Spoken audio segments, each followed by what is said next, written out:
اللہ علیہ وآلہ وسلم کا ارشاد ہے، تمام اعمال کا دار و مدار نیت پر ہے، اور ہر عمل کا نتیجہ ہر انسان کو اس کی نیت کے مطابق ہی ملے گا۔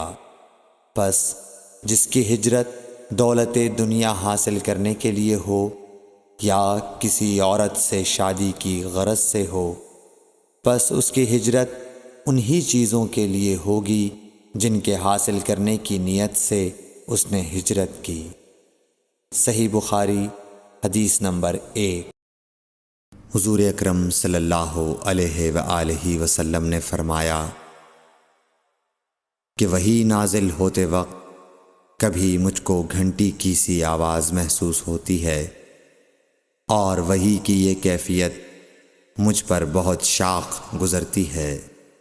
جب یہ کیفیت ختم ہوتی ہے تو میرے دل و دماغ پر اس فرشتے کے ذریعے نازل شدہ وحی محفوظ ہو جاتی ہے، اور کسی وقت ایسا ہوتا ہے کہ فرشتہ بشکل انسان میرے پاس آتا ہے اور مجھ سے کلام کرتا ہے، پس میں اس کا کہا ہوا یاد رکھ لیتا ہوں۔ صحیح بخاری حدیث نمبر 2۔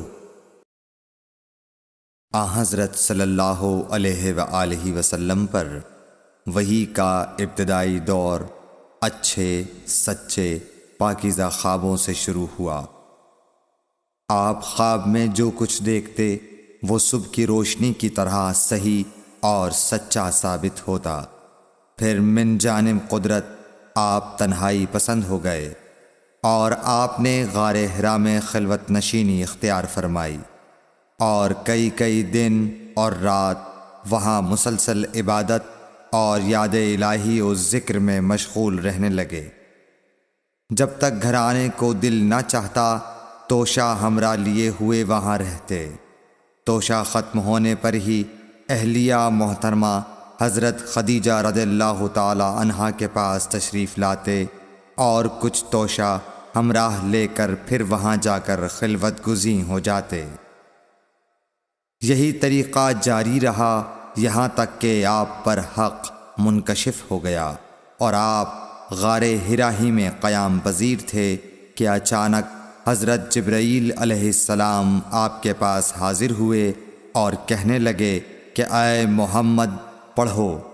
آپ فرماتے ہیں کہ میں نے کہا کہ میں پڑھنا نہیں جانتا۔ آپ صلی اللہ علیہ وسلم فرماتے ہیں کہ فرشتے نے مجھے پکڑ کر اتنے زور سے بھینچا کہ میری طاقت جواب دے گئی، پھر مجھے چھوڑ کر کہا پڑھو۔ میں نے پھر وہی جواب دیا کہ میں پڑھا ہوا نہیں ہوں۔ اس فرشتے نے مجھ کو نہایت ہی زور سے بھینچا کہ مجھ کو سخت تکلیف محسوس ہوئی، پھر اس نے کہا کہ پڑھ۔ میں نے کہا میں پڑھا ہوا نہیں ہوں۔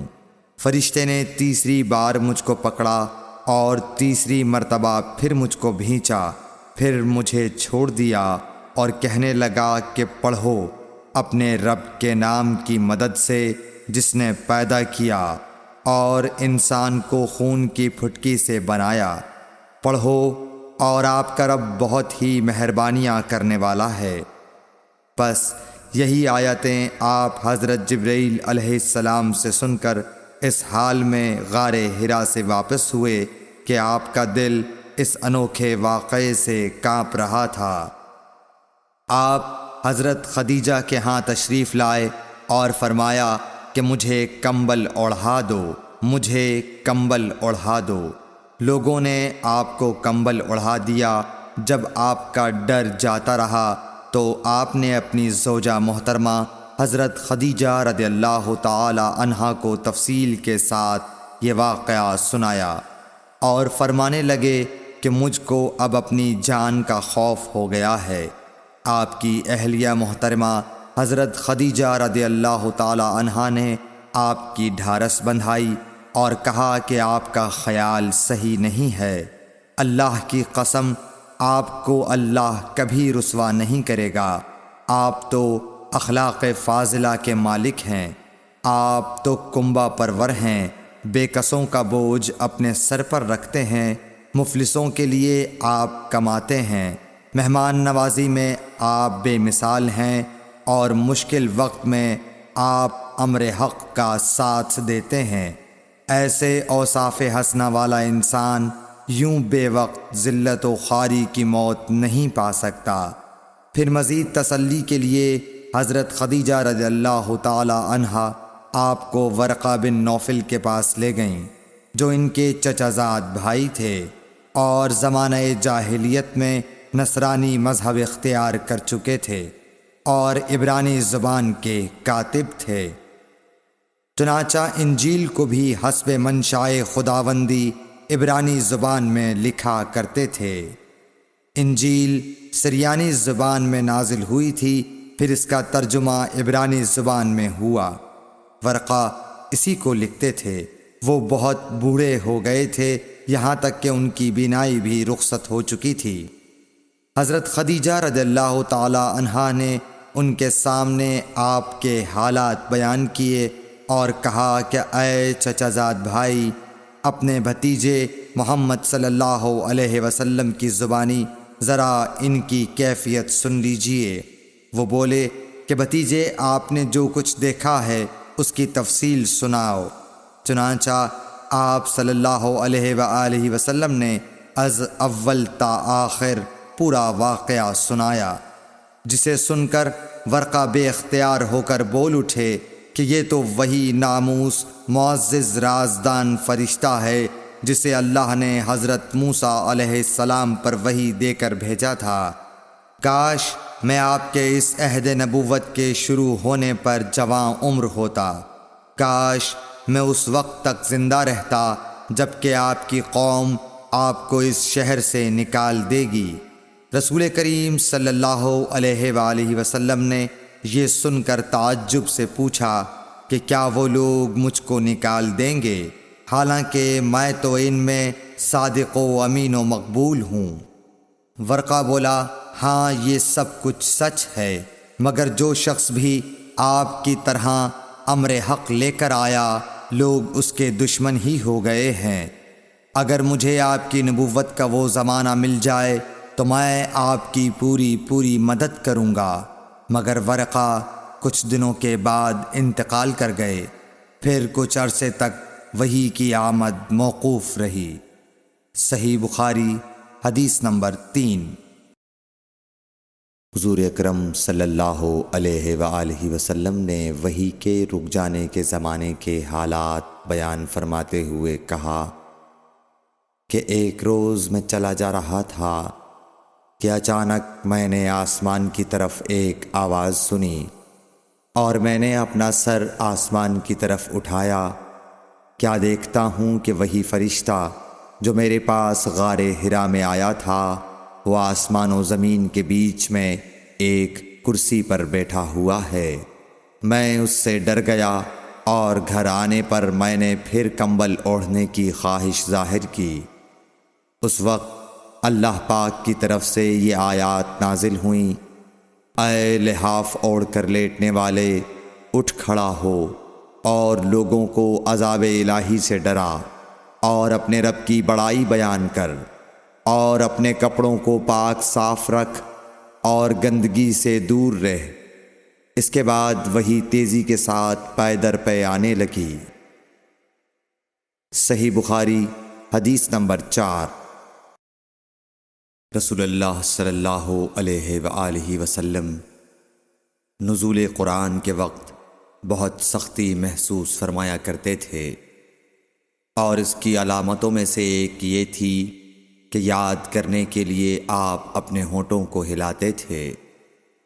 ابن عباس رضی اللہ تعالیٰ عنہ نے کہا، میں اپنے ہونٹوں کو ہلاتا ہوں جس طرح آپ ہلاتے تھے۔ سعید کہتے ہیں، میں بھی اپنے ہونٹ ہلاتا ہوں جس طرح ابن عباس رضی اللہ تعالیٰ عنہ کو میں نے ہلاتے دیکھا۔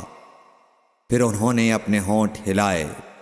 ابن عباس رضی اللہ تعالیٰ عنہ نے کہا، پھر یہ آیت اتری کہ اے محمد، قرآن کو جلد جلد یاد کرنے کے لیے اپنی زبان نہ ہلاؤ، اس کا جمع کر دینا اور پڑھا دینا ہمارا ذمہ ہے۔ حضرت ابن عباس رضی اللہ تعالی عنہ کہتے ہیں، یعنی قرآن آپ صلی اللہ علیہ وآلہ وسلم کے دل میں جما دینا اور پڑھا دینا ہمارے ذمے ہے۔ پھر جب ہم پڑھ چکے تو اس پڑھے ہوئے کی اتباع کرو۔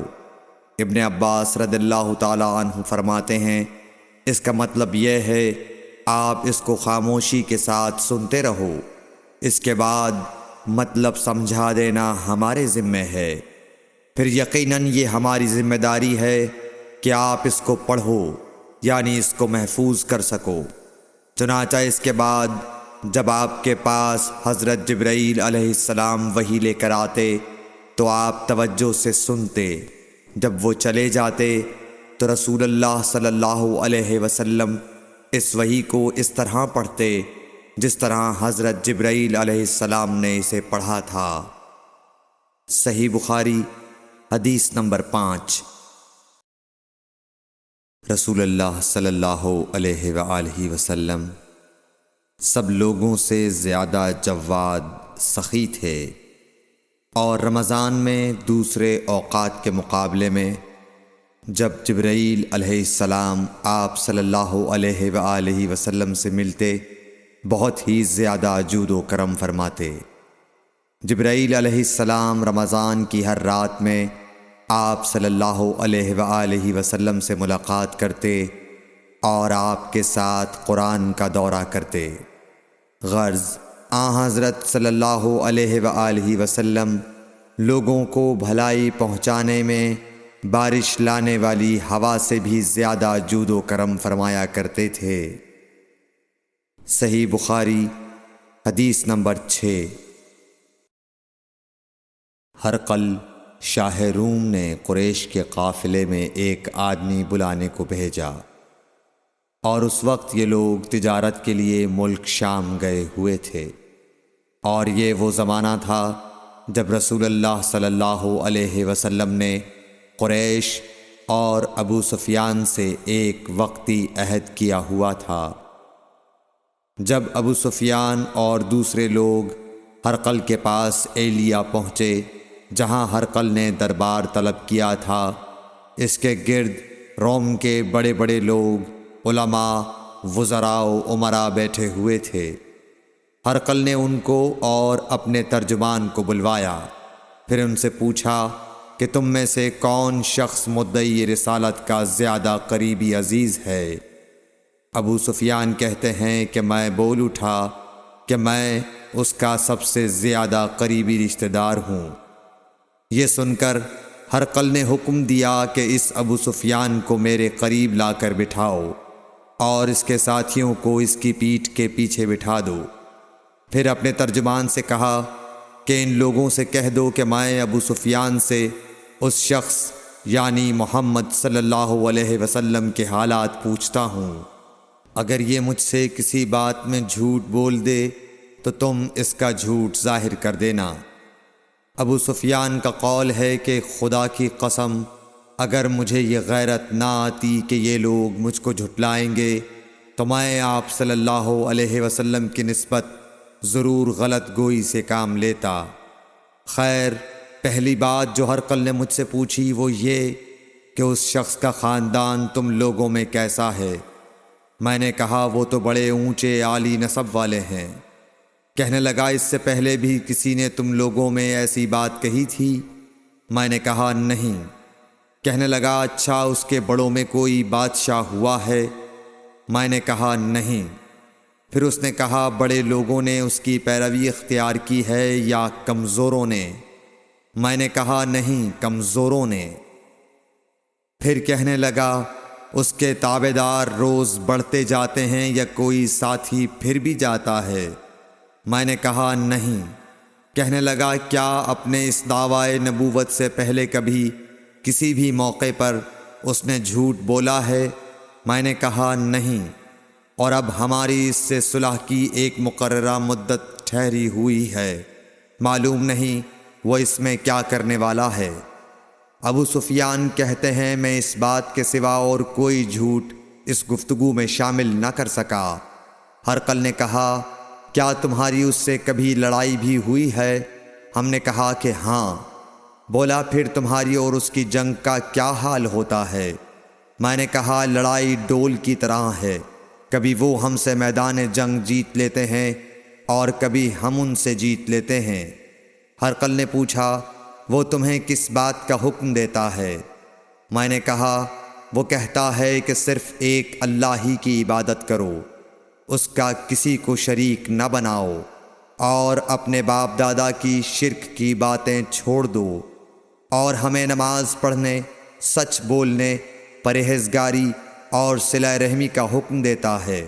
یہ سب سن کر پھر ہرقل نے اپنے ترجمان سے کہا کہ ابو سفیان سے کہہ دے کہ میں نے تم سے اس کا نسب پوچھا تو تم نے کہا کہ وہ ہم سے عالی نسب ہے، اور پیغمبر اپنی قوم میں عالی نسب ہی بھیجے جایا کرتے ہیں۔ میں نے تم سے پوچھا کہ دعوی نبوت کی یہ بات تمہارے اندر اس سے پہلے کسی اور نے بھی کہی تھی؟ تو تم نے جواب دیا کہ نہیں۔ تب میں نے اپنے دل میں کہا کہ اگر یہ بات اس سے پہلے کسی اور نے کہی ہوتی تو میں سمجھتا کہ اس شخص نے بھی اسی بات کی تقلید کی ہے جو پہلے کہی جا چکی ہے۔ میں نے تم سے پوچھا کہ اس کے بڑوں میں کوئی بادشاہ بھی گزرا ہے تو تم نے کہا کہ نہیں۔ تو میں نے دل میں کہا کہ ان کے بزرگوں میں سے کوئی بادشاہ ہوا ہوگا تو کہہ دوں گا کہ وہ شخص اس بہانے اپنے آباء و اجداد کی بادشاہت اور ان کا ملک دوبارہ حاصل کرنا چاہتا ہے۔ اور میں نے تم سے پوچھا کہ اس بات کے کہنے یعنی پیغمبری کا دعویٰ کرنے سے پہلے تم نے کبھی اس کو دروغ گوئی کا الزام لگایا ہے؟ تم نے کہا کہ نہیں۔ تو میں نے سمجھ لیا کہ جو شخص آدمیوں کے ساتھ دروغ گوئی سے بچے وہ اللہ کے بارے میں کیسے جھوٹی بات کہہ سکتا ہے۔ اور میں نے تم سے پوچھا کہ بڑے لوگ اس کے پیرو ہوتے ہیں یا کمزور آدمی؟ تم نے کہا کمزوروں نے اس کی اتباع کی ہے۔ تو دراصل یہی لوگ پیغمبروں کے متبعین ہوتے ہیں۔ اور میں نے تم سے پوچھا کہ اس کے ساتھی بڑھ رہے ہیں یا کم ہو رہے ہیں؟ تم نے کہا کہ وہ بڑھ رہے ہیں، اور ایمان کی کیفیت یہی ہوتی ہے حتیٰ کہ وہ کامل ہو جاتا ہے۔ اور میں نے تم سے پوچھا کہ آیا کوئی شخص اس کے دین سے ناخوش ہو کر مرتد بھی ہو جاتا ہے؟ تم نے کہا نہیں۔ تو ایمان کی خاصیت بھی یہی ہے، جن کے دلوں میں اس کی مسرت رچ بس جائے وہ اس سے لوٹا نہیں کرتے۔ اور میں نے تم سے پوچھا کہ آیا وہ کبھی عہد شکنی کرتے ہیں؟ تم نے کہا نہیں۔ پیغمبروں کا یہی حال ہوتا ہے، وہ عہد کی خلاف ورزی نہیں کرتے۔ اور میں نے تم سے کہا کہ وہ تم سے کس چیز کے لیے کہتے ہیں؟ تم نے کہا کہ وہ ہمیں حکم دیتے ہیں کہ اللہ کی عبادت کرو، اس کے ساتھ کسی کو شریک نہ ٹھہراؤ، اور تمہیں بتوں کی پرستش سے روکتے ہیں، سچ بولنے اور پرہیزگاری کا حکم دیتے ہیں۔ لہٰذا اگر یہ باتیں جو تم کہہ رہے ہو سچ ہیں تو ان قریب وہ اس جگہ کا مالک ہو جائے گا کہ جہاں میرے یہ دونوں پاؤں ہیں۔ مجھے معلوم تھا کہ وہ پیغمبر آنے والا ہے، مگر مجھے یہ معلوم نہیں تھا کہ وہ تمہارے اندر ہوگا۔ اگر میں جانتا کہ اس تک پہنچ سکوں گا تو اس سے ملنے کے لیے ہر تکلیف گوارا کرتا۔ اگر میں اس کے پاس ہوتا تو اس کے پاؤں دھوتا۔ ہرقل نے رسول اللہ صلی اللہ علیہ وسلم کا وہ خط منگایا جو آپ نے وحیہ کلبی رضی اللہ تعالیٰ عنہ کے ذریعے حاکم بصرہ کے پاس بھیجا تھا، اور اس نے وہ ہرقل کے پاس بھیج دیا تھا۔ پھر اس کو پڑھا تو اس میں لکھا تھا، اللہ کے نام کے ساتھ جو نہایت مہربان اور رحم والا ہے۔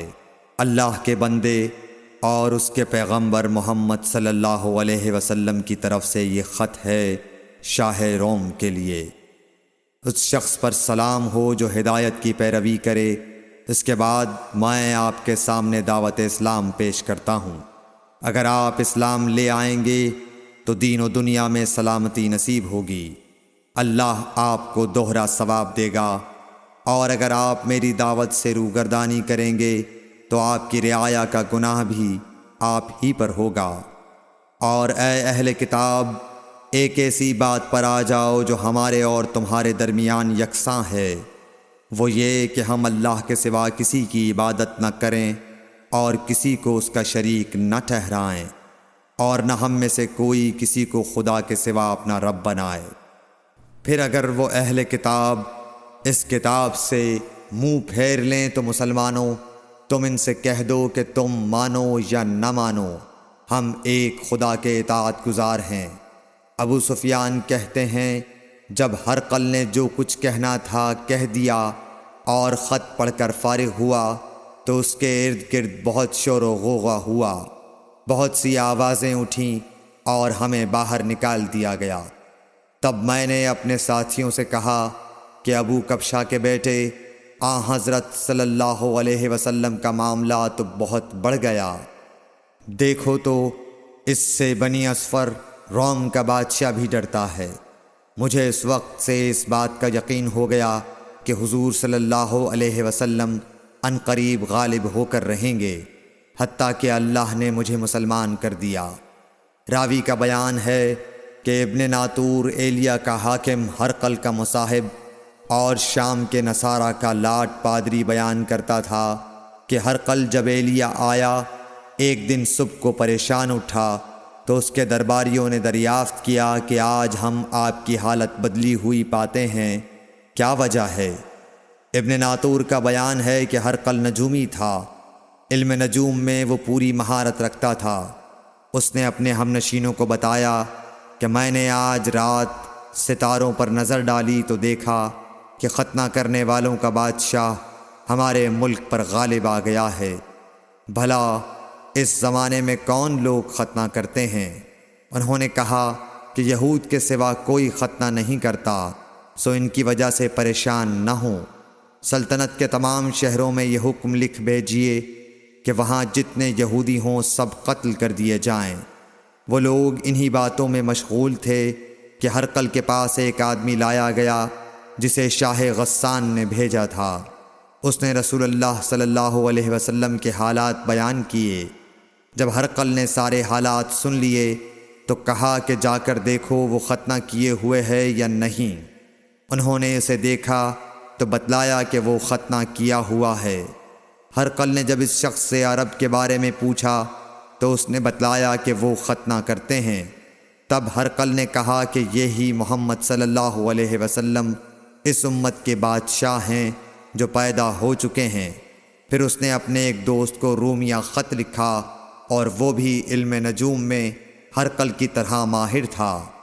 پھر وہاں سے ہرقل حمص چلا گیا، ابھی حمص سے نکلا نہیں تھا کہ اس کے دوست کا خط اس کے جواب میں آ گیا۔